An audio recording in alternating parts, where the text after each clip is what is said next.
So hi, one of the Good Noise podcasts. I'm Shane. I'm Glory. And we're here with. I'm Tom from Borders. And we're going to ask some questions to say about the upcoming album Bloom Season. So congrats on that, by the way. How do you feel about the response to the announcement so far? It's been really cool. Obviously, we haven't done anything since our last album, really, in 2019. Had a bit of a lockdown time, so it feels good to kind of put something back out there and have some positive responses from it. Oh yeah, record's awesome. Album is incredible. Yeah. Hey, thanks. Of course. So, is there any meaning behind the album title or cover art? Yeah. So when we came up with the name for Bloom Season, because we had these songs that are, I think anyway, they're a lot more personal than other songs we've written about, and we kind of realized that we were all coming across a theme as we were writing them, and that they're all kind of about some kind of struggle with growing up that kind of everyone goes through and you've got to get over. Not necessarily growing up as in younger, but usually like young adults. So a lot of kind of serious stuff, but I think it affects a lot of people. And we thought it sounded cool, and it was a cool way to bring it in with the theme of a season where you have to kind of grow up quite a lot. All right, makes sense. So can you tell us a little bit about your writing process for this album? So obviously, as I'm sure most bands that have putting out albums out recently, it was all very different. So obviously a lot of it was done remotely. And for previous stuff, Gav's the main writer, we kind of do it in a very, what I imagine to be a pretty normal way, where he would write music and then we then go on and do vocals afterwards. And, we change this and that.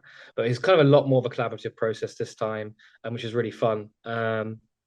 In a way that we kind of often we come up with vocal lines first.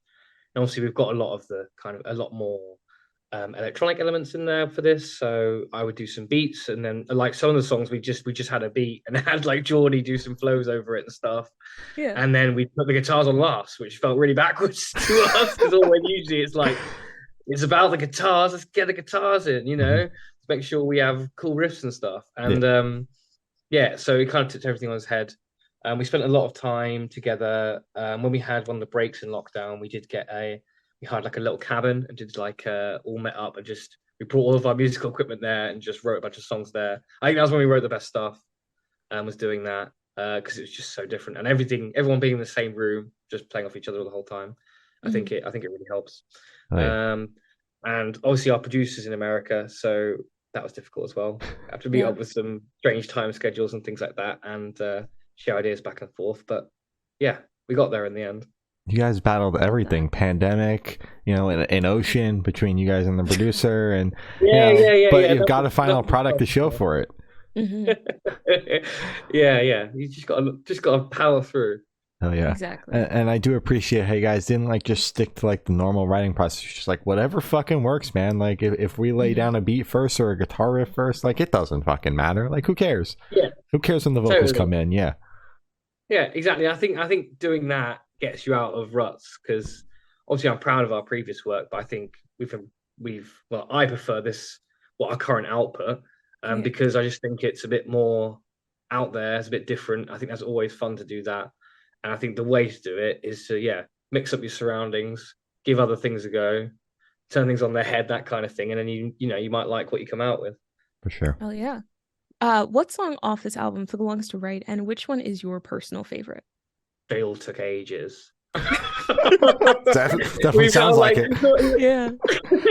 Not even like to be fair, a lot of them, especially the ones we wrote on that kind of getaway we had, we like the meat of the song was there. Okay. And then you kind of there's a lot of changes. I think everything was almost being changed up to the last minute with this album. It was just constantly redoing things. But I'm trying to think about the one that took the longest.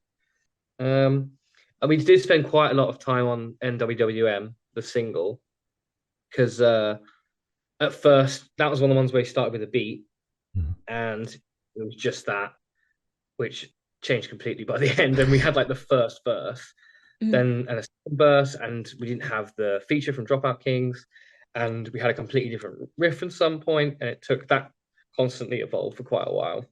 Okay, nice. Gotcha. And then your personal favorite. Oh yeah, sorry. No, you're good. I think probably Fix This, which is the last single we put out. Nice. I just think it's one of the more unusual ones.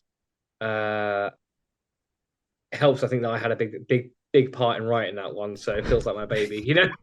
And yeah, I really like the way it came out. I just think it's one of the more interesting ones, and I'm also really happy it got to be a single. That's good. Oh, yeah. So how the track list for the album come about? Did you guys write the opener be the opener, closer be a closer? Did you shuffle around and see what fits? What was that process like? Okay, yeah, there was a lot of shuffling. I think there was a lot of and we all kind of wanted different things as well. So it was a bit of came down to some voting system that we had. We knew we wanted kind of like a big send off, you know. So we ended up with the title track, and we know we wanted to start with a bang. So we started with Fade to Black single, but yeah, I think the rest of it's trying to get what we felt like. So I feel like we've got a couple of slower tracks in there as well, and like we kind of wanted to space them out. You don't really feel like you want to dip, you know. And then we tried to also get them in time to try and match up with themes. But there's so many different ways you can do it when it's not, you know, you're obviously not running with like a straight concept album where it's got a start and a middle and an end. Mm-hmm. Then there's so many different ways you can do it, and I feel like you could definitely argue about that forever because anyone's going to have a different opinion of it. But yeah, that's kind of how we did it in the end. Was try and find the middle ground. Yeah, there were definitely like slow tracks on the record, but you guys did a great job of finding the middle ground because it flows so goddamn well. You really don't even notice it. It's just kind of like it just flows so well. Yeah. I'm glad it worked out like that. Oh yeah. So would you be able to tell us where your headspace is at while you're creating this album? My bad. You good? I know for the main, if we're talking like big concept stuff, in terms of headspace, we knew we wanted to create something that was quite different from Purify, and we knew that we wanted to kind of try and turn some heads and try and do something that's a bit different and there's a bit more us. Purify was fun, but it's definitely our kind of like straight metalcore record, I feel. And this one is just us, I feel like, coming out of our shell a bit more. So we knew we wanted to do something a bit new for us. And we also wanted to try and tackle some more personal stuff. So I feel like there's quite a few tracks on there that are like, they're about like one member or like their experience. And obviously for them, they're going to be in a different headspace, that kind of thing. Depending on the actual track. But in terms of big picture stuff, yeah, we know we wanted to do something. We wanted to have more fun with the writing process. We wanted to try and do something different, really, for us anyway. Yeah, fair enough. So how do you recommend your fans to listen to this album for the first time? Should they do it in the car with friends, in the dark with headphones on? Is it a workout album, party album? What do you personally recommend? I feel that any of those contexts would be great. You know, if you just listen to it, that's great on by me. But best place, I think that our John at Concrete Studios, like his mixing on that, his production, I just think it's just astounding. So I say, if you got good speakers, that's how I like to listen to metal, is on some loud, good speakers. I think that would really let it shine. For sure, I agree. So this one should be super, super quick. Off the top of your head, I want you to describe this album for new listeners in 3 words. No more, no less. Oh, God. Yeah.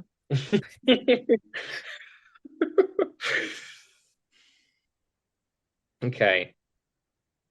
Listen, there's no pressure. Just as fast as you can. No, just 3 really good words.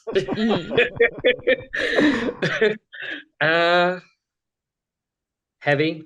I feel like we've definitely kept our heaviness. It's a journey, and it's different. That's what I'm going to go with. That's good. Perfect. Hell yeah. Love it. So in that same train of thought, is there a certain feeling or emotion you want listeners to have while going through the album? I think I don't necessarily want them to have any certain feeling. I feel like, you know, if anyone gets anything from it, that's good. But I feel like people are definitely going to have different reactions to certain songs because again, some of them are quite personal, or they deal with maybe like a heavier subject. And based on your own personal experience, everyone's going to react kind of differently to that. I would at least like people to say if there is something that's heavier on the record, and this resonates with them. I like to maybe think that they're not going through it alone. That kind of thing. For sure. Oh yeah, that's good. So, what is your favorite memory that you made while creating this album? There's a lot. We had a lot of fun. That's good. That's always good to hear. My favorite memory. I'm gonna have to pick a couple. I'm gonna have to pick definitely writing with everyone in our getaway when we had a break in the lockdown, because we never really done it before. We kind of we'd write together, but it'd be like a couple of us go over to someone's house, or we do this, or we meet on a call and that kind of thing. Having like our own separate space where everyone's got all of their equipment set up the whole time. It was like having an old school band studio space, which would be awesome to have all the time. But that was definitely, and we had a lot of fun doing that. And because we hadn't seen each other in a while as well, as lockdowns were happening. And also it was the Suffer video. I don't know if you guys have seen it, but we hired a police car and stuff. And I think when they and like two police actors, and like when that all turned up, and we had this huge studio where they shoot car commercials and stuff, adverts. And like it was like the moment where we were trying to, because you're not allowed to turn the engine on or anything inside the studio. We're pushing this car into it. Oh my god! Fine white space, and I'm thinking like, why are we? Is this a good idea? This is insane. So it was probably that was a really fun day, because we were just like, it was fun. That's awesome. That's good. Yeah. That's very good. So picture this: you're on tour, you're at a gas station for a rest stop. What is your snack of choice? Oh man. Oh, snack. I'll probably go for some Monster Munch. Oh, fuck is that? Monster Munch. What is Monster Munch? Are you making that up to fuck with us? You don't have Monster Munch. No, what is that? That's a British thing. That is... Yeah. Sorry. Yeah. I was getting more specific, but yeah, crisps. Okay. They're really good. Do you not have them? I've never heard of them. Yeah. Oh, it must be a British thing. Yeah. Yeah, they're really good. They're like big. They're shaped like giant, like monster hands. That's so cool. Wait, are you looking it up, Shane? The fuck? Monster. Yeah, I'm looking at them right now. What the fuck? Bro, I wish everybody's looking it up now. They're like puffy, right? Yeah, they're puffy. They're like really light and puffy. Pickled onion flavor. Are they like potato based? Is that what they are? Yeah. I don't. Yeah, it says crispy potato snack monster. Oh my god, I've seen these before. Yeah. Yeah, I've seen these before. Yeah. Not like here, but like online. I recognize them. Oh my god. Yeah, they're really good. So cool. I like those. Speaking of crisps, though, I literally got the other day a delivery of American the crunchy cheese Cheetos, because we don't get them. Yeah. Yeah, we don't get them over here. We have like our own version, but they're way worse. And one day I just bought the imported ones. I was like, oh my god, why don't we have these anywhere? They're so good, but so bad for you. Yeah. But the thing is, they're really expensive to like get them over here, so like it's a rare treat. But I do have some right now. You balled out. Yeah. Exactly. Treat yourself. Exactly. Mm-hmm. So on the topic of food, if the band was a dish, what dish would the band be and why? Oh, blimey. It'd have to be something vegan for Geordie. Probably like a spicy chickpea curry. Oh, that's good. That's very good. Yeah. Yeah, it's good for you, but it's got a bit of a kick. Mm-hmm. Yeah. That's a very good pick. Good job. So for the last couple of questions, we're going to shift completely away from music and go straight to death row. Boom. So if you're on death row, what would your last meal be with a drink? Oh, I'm just staring at Monster Munch on my screen here. Just to give you an idea. No, it's not way better than that. I think my favorite food is curry. So it'd probably be an Indian curry, with naan bread, rice, that kind of thing. I'd have to do that. 100%. Sounds It's a good. very good pick. It's making me hungry, actually. So, Yeah. so good, man. Yeah. So if you could live in one fictional world for a week, where would you live? Oh, Middle Earth. Oh, okay. 100%. Yeah, Where? definitely. The Shire. I'd hang out in the Shire. Drinking ale and stuff in the little pubs and things. Mhm. I've got Gandalf behind me actually. Look, can you see him? Oh my God, it's the real Gandalf. It's crazy. Holy shit! I can't believe you kidnapped him. What the fuck? It's him. That's crazy. Yeah, You just have that? Yeah, it's a life size. I don't know if it is life size. It's pretty big. It's a cardboard cutout of Gandalf. It was my birthday recently. I got given it as a gift, so it's just kind of Aw. hanging out. That's great. I love That that's is a that's good the gift. best gift. Yeah. Yeah. Yeah, it doesn't get any better than that. So I have an honor of asking the last question, and every single person that we've spoken to have said that it is the most important question. What's your favorite color? Oh, green. Specific shade of green. Oh, I like quite a. I'm happy with most greens as long as it's not, like electric Hulk green, but like a nice grassy green. I like looking at a nice meadow, seeing all the green, and it's relaxing, isn't it? It's nice. Doesn't get any better. You got a point. Yeah. So as I said, that's all the My life's questions. so crazy again, isn't it? Yeah. Okay. Yeah, It's It's fine. strobe lights also in going on in real your life. room. I don't like. I'm not sitting in like a disco area. Like, it's just, You just have the strobes on. Yeah. yeah, Fun. set up like this. There we go. There you go. So as I said, that's all the questions we have today. Is there anything that you would like to plug?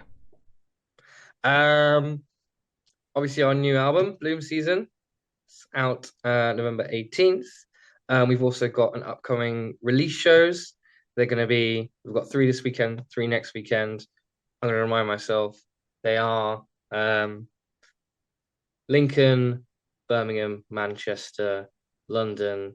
We're playing Tech Habilitation in Derby, and that would be awesome. And I think that's it. May have missed one, but follow us, and then you can find out exactly where they are. There you go. Hell yeah. Perfect. Well, thank you for style. It's been Tom from Borders, and we have been the Good Noise Podcast.